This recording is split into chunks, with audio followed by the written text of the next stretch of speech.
saya Siti Maulina. Nah, kali ini saya akan menjelaskan tentang konsep dasar dari perilaku bullying. Oke, kita ke pengertiannya dulu ya.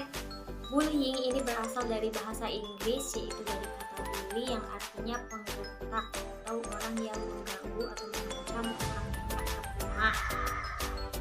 Kemudian dalam istilah bahasa Indonesia yang sering digunakan oleh masyarakat untuk menggambarkan fenomena bullying ini seperti penindasan, kemudian juga ada perpeloncoan, terus penggencetan, terus juga intimidasi, pengucilan, dan lain-lainnya banyak yang digunakan untuk menggambarkan perilaku bullying.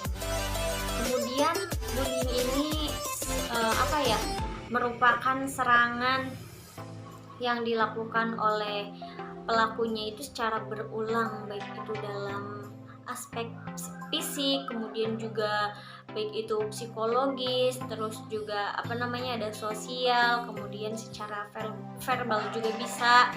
Nah, yang mana pelakunya ini memiliki kekuatan dan tujuannya itu ya untuk keuntungan atau kesenangan dirinya sendiri.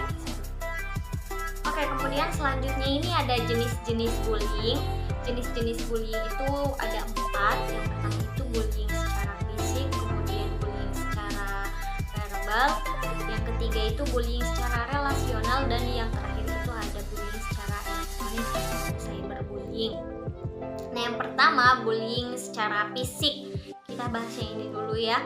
Jadi bullying secara fisik ini perilaku bullying yang dilakukan dengan menyakiti fisik orang lain. Contohnya kayak korban bullyingnya ini dipukul, kemudian diseret, terus juga ditampar, dicubit, dan lain-lain. Pokoknya banyak yang mengakibatkan luka fisik atau menyakitkan fisik gitu. Kemudian yang kedua ini ada bullying secara verbal. Nah, bullying ini biasa dilakukan melalui ucapan atau kata-kata. Contohnya kayak cemooh atau ejekan. Kayak misalkan, kamu make upnya ketebelan banget gitu. Kamu mau kemana, mau nyinden gitu. Itu kan bisa menyinggung orang lain. Mungkin niatnya memang mengingatkan, tapi kan di sisi lain dia tuh mengejek gitu kan dengan ada kata mau nyinden gitu. Contoh ya. Atau ejekan-ejekan lain kayak ngejek nama dia, ngejek nama orang tuanya, kayak gitu. Itu juga sudah termasuk ke dalam perilaku bullying. Nah, kemudian yang ketiga ini ada bullying secara relasional. Nah, contohnya ini kayak pengucilan, penghindaran. Jadi kan biasanya ya kita sering temui, mau itu di sinetron atau di dunia nyatanya juga kadang ada. Kayak misalkan ketika kita melihat orang yang gak selevel sama kita tuh ada aja ya, itu jangan deket-deket deh gitu, gak selevel gitu. Nah, itu udah termasuk ke dalam pengucilan atau penghindaran gitu. Nah, yang terakhir ini ada bullying secara elektronik. Jadi bullyingnya ini dilakukan melalui media elektronik, baik itu media sosial, kemudian juga internet, chatting room, terus website, dan lain-lain. Ini juga sering kita jumpai ya di internet. Kita sebagai pengguna internet ini kan pasti sering menemukan komentar-komentar netizen yang gak enak. Contohnya kayak misalkan ada nih orang yang menurut dia tuh fisik atau penampilannya gak sesuai sama standarisasi kriteria good looking menurut orang Indonesia gitu. Kayak dia langsung ngehujat dan lain-lain, kayak pede banget loh pasang foto kayak gitu, emang lo cantik atau gimana gitu. Mukanya kayak ini deh, mukanya kayak itu deh. Kan kayak udah menyakiti hati orang lain gitu. Sudah termasuk ke dalam bullying. Nah, itu yang tadi saya paparkan tentang jenis-jenis perilaku bullying. Kemudian yang selanjutnya ini ada faktor penyebab munculnya perilaku bullying. Jadi beberapa faktor penyebabnya ini diantaranya ada keluarga, kemudian juga ada sekolah bisa menyebabkan bullying, kemudian juga kelompok teman sebaya, terus juga lingkungan sosial, dan yang terakhir ini ada dari tayangan televisi, media cetak, dan lain-lain. Kita bahas yang dari faktor keluarga dulu ya. Nah, kadang kan ada seseorang yang berada dalam kondisi ini seringkali masalah, konflik, dan lain-lain. Nah, makanya si anak ini karena melihat adanya kekerasan di dalam keluarganya, jadi dia ini menganggap bahwa kekerasan itu hal yang biasa dilakukan gitu. Jadi dia mempraktekkan itu kepada teman-temannya. Nah, itu bisa.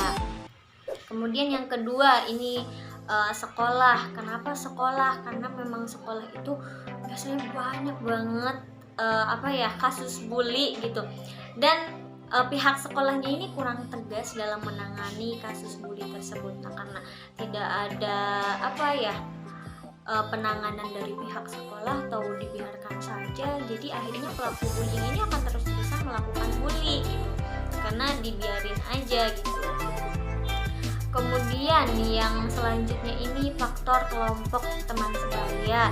Nah, kadang kan ada kalau misalkan seseorang yang gabungnya sama orang yang sering membuli, ya dia juga kemungkinan besar akan ikut-ikutan teman yang lain buat ngebully, supaya nunjukin kalau aku juga berani loh, aku juga bisa lo membuli gitu kan. Jadi agar dia itu bisa masuk ke kelompoknya tersebut. Terus yang keempat ya berarti. Kemudian yang keempat ini ada faktor lingkungan sosial. Nah, di lingkungan sosial itu kan kadang banyak permasalahan ya. Salah satunya ini kemiskinan. Jadi seseorang yang serba kekurangan itu kan pasti dia akan menghalalkan segala cara untuk bisa memenuhi kebutuhan hidupnya. Nah, akhirnya disinilah dia menghalalkan segala cara dengan cara malakin teman-temannya. Kayak di sekolah juga kan pasti ada orang yang biasa malakin teman-temannya, sini minta uang jajan atau apa segala macam. Nah, itu. Kemudian yang terakhir tadi ada televisi dan juga media cetak. Seringkali kita lihat itu pasti melalui sinetron yang ditampilkan ya di televisi. Apalagi kalau sinetron itu menceritakan tentang anak sekolah gitu kan, pasti sini ada geng yang kelihatannya tuh keren nih, kelihatannya tuh hits, kemudian high class dan lain-lain. Kemudian juga ada golongan yang kelihatannya tuh lemah, kemudian ya pantas untuk dihina atau gimana gitu. Nah, kemudian kan pasti di situ terjadi bullying dan lain-lain. Nah, kita sebagai penontonnya ini kadang ngerasa ingin menirukan yang ditampilkan oleh tayangan di sinetron tersebut kayak gitu. Akhirnya ya terjadilah bullying di dunia nyata juga, bukan hanya di dunia sinetron saja. Nah, itu tadi faktor penyebab bullying dari yang saya sampaikan tadi. Semoga bermanfaat untuk semuanya. Terima kasih. Konsep dasar pendekatan yang dilakukan dalam kasus bullying. Konsep dasar yang dilakukan dalam pendekatan terhadap kasus bullying ini yaitu dengan menggunakan pendekatan behavioral. Muhammad Surya memaparkan bahwa konsep behavioral perilaku manusia merupakan hasil belajar sehingga dapat diubah dengan memanipulasi dan mengkreasi kondisi-kondisi belajar. Hal yang paling mendasar dalam konseling behavioral adalah penggunaan konsep-konsep behaviorisme dalam pelaksanaan konseling seperti konsep reinforcement yang merupakan bentuk adaptasi dari teori pengkondisian klasik dan pengkondisian operan dari Skinner. Hakikat manusia dalam pandangan para behavioris adalah pasif dan mekanistis. Manusia dianggap sebagai sesuatu yang dapat dibentuk dan diprogram sesuai dengan keinginan lingkungan yang membentuknya. Dalam teori ini menganggap manusia bersifat mekanistik atau merespon kepada lingkungan dengan kontrol terbatas, hidup dalam alam deterministik, dan sedikit peran aktifnya dalam memilih martabatnya. Manusia memilih memulai kehidupannya dengan memberikan reaksi terhadap lingkungannya, dan interaksi ini menghasilkan pola-pola perilaku yang kemudian membentuk kepribadian.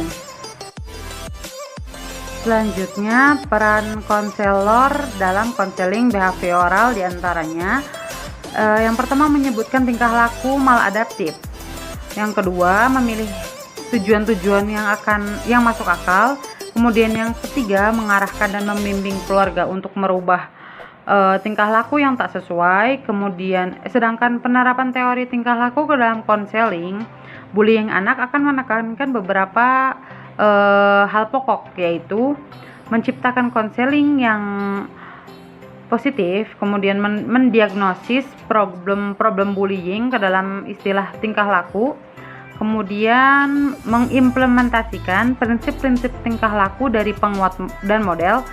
Yang selanjutnya penggunaan model dan permainan peranan dalam proses penyembuhan, adanya kesepakatan atas hal yang akan diubah antara konselor dan pelaku bullying.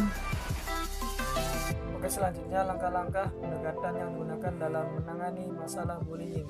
Yang pertama, memotivasi, yang kedua menasehati, yang ketiga bimbingan secara kelompok dan individu, yang keempat melakukan tindakan pengawasan, dan yang kelima memberi peringatan dan hukuman.